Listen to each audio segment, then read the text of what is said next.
Welcome to our city, and here's what's going on this week around our city. On Wednesday, February 5th at 10 a.m., Mayor Bowles will attend the DARE program.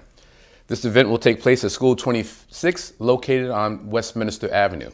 Following that, on Friday, February 7th at 11 a.m., Mayor Bowles will attend the grand opening and ribbon cutting of Cellular Mobile Solutions, located at 951 Elizabeth Avenue.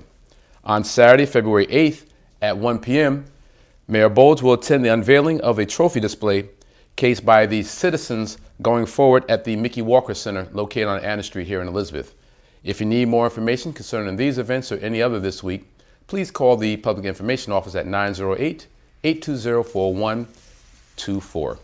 And joining me this week is Liliana Montes, and she's from Colombianos, Rompiendo, Barreras. Did I get it right? You got it right. Colombianos, Rompiendo, Barreras. For the rest of the show, you'll say that, and I'll just go on. That will be fine. Now, I was going to do the show in Espanol, but I don't want to mess you up. I'll keep it simple for you in English, and that way you can keep up with me, okay? That would be fine. See? See. Okay.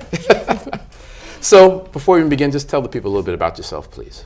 Hi, my name is Liliana Montes. I am an attorney. I practice here in Elizabeth. I have been an attorney for 15 years, and I am the founder and current president of Colombianos Rompiendo Barreras, which is a Colombian organization. And the mission of our organization is to create forums to empower our community. And when we say Colombianos Rompiendo Barreras, we're saying Colombians breaking barriers. Am I correct? That is correct, yes. Okay. And what gave you the idea to form this organization?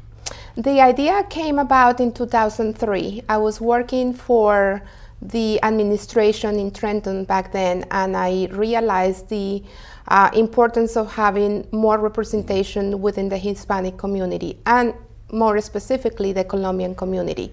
When I was working there, I was the only Colombian working in the administration, and I noticed that there were obviously more Hispanics of different backgrounds, Puerto Ricans, Dominicans, Cubans, and I thought that it was very important for our community to realize that we needed to act together and to get better representation in the different areas. A committee or organization like this, what's the benefits of it and what's the mission? Well, the mission is to create conscience that we need to work together, that we need to have an agenda in place in order to have better representation, not only in the political arena, but in the administration, in the education boards, and all over the place.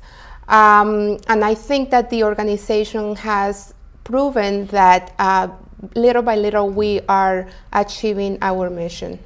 Okay. And how has the community responded to this organization thus far? So far, very good. We usually hold educational conferences. In the past, we have had conferences where we empower our community. We discuss issues such as political empowerment, community development, immigration, which is always a very, very big, important issue for our community. And, the consensus is that, these kind of activities are very needed. People have always responded very well. We have had conferences where we have had more than 300 people attending, and the momentum that is created is immensely. With all of you've said and all the great things happening with the organization, how can the city of Elizabeth support these types of organizations? The city of Elizabeth can support, especially Elizabeth, because as we all know, Elizabeth has the biggest Colombian population of our entire state. According to the census, there are approximately 47,000 Colombians living in the city of Elizabeth. And the fact that the mayor has always supported our organization and our activities, it gives it a credibility, number one, that is needed, and number two, that we have the support of the city to go forward. Now you have some upcoming events. I know one that's being planned is February 8th. What is that event happening? Okay, let me give you a little bit of background. The Colombians that live abroad,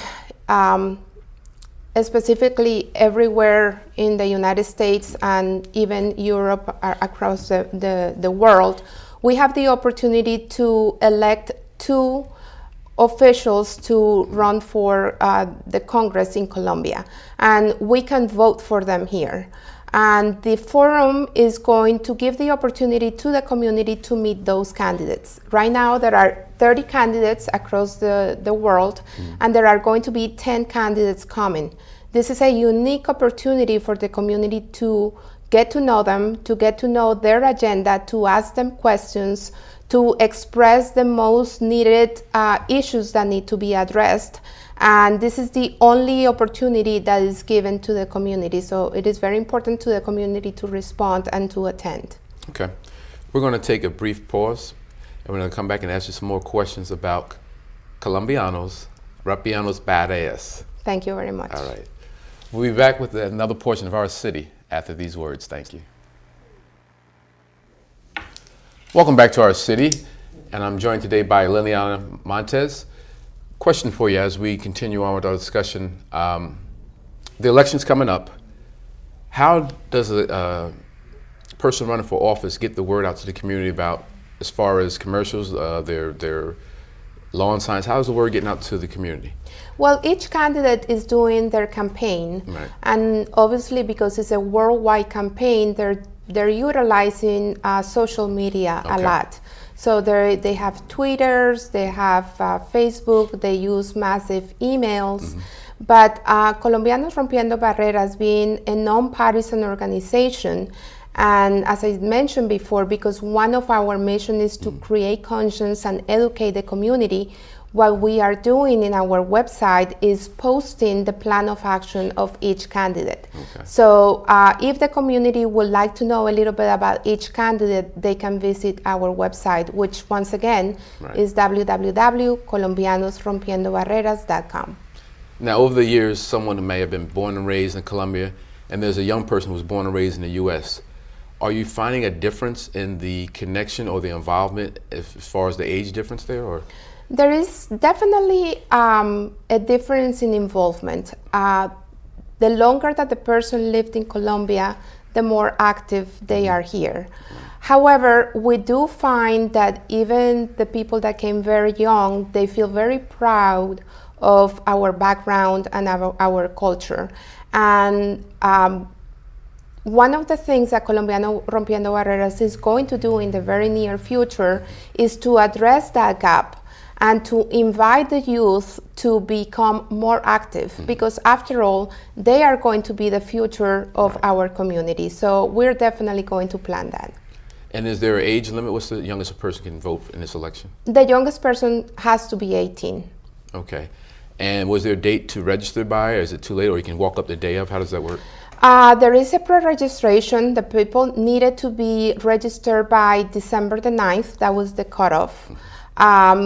It is important to note that if the person had registered for prior elections, that prior registration is good enough for this election. However, if there is anybody out there who didn't register and still wants to vote, they can volunteer to become challengers at one of the voting tables, and then they will be able to vote without registering prior. Okay. I was going to translate some things at the end of the program, Okay. but I'm going to let you have that opportunity, okay? Okay, that's right. perfect. Ok, estamos hablando de Colombianos Rompiendo Barreras, que es una organización sin ánimo de lucro y no partidista. La organización fue fundada en el año 2003 con el ánimo de crear conciencia dentro de nuestra comunidad y crear unos espacios de análisis para buscar solución a los problemas de mayor importancia para nuestra comunidad. Desde el 2003 hemos realizado varias conferencias donde se han tocado varios temas como el crecimiento dentro de la política, el desarrollo comunitario, el desarrollo económico, la salud, la educación y por supuesto inmigración, que es uno de los temas más importantes dentro de nuestra comunidad.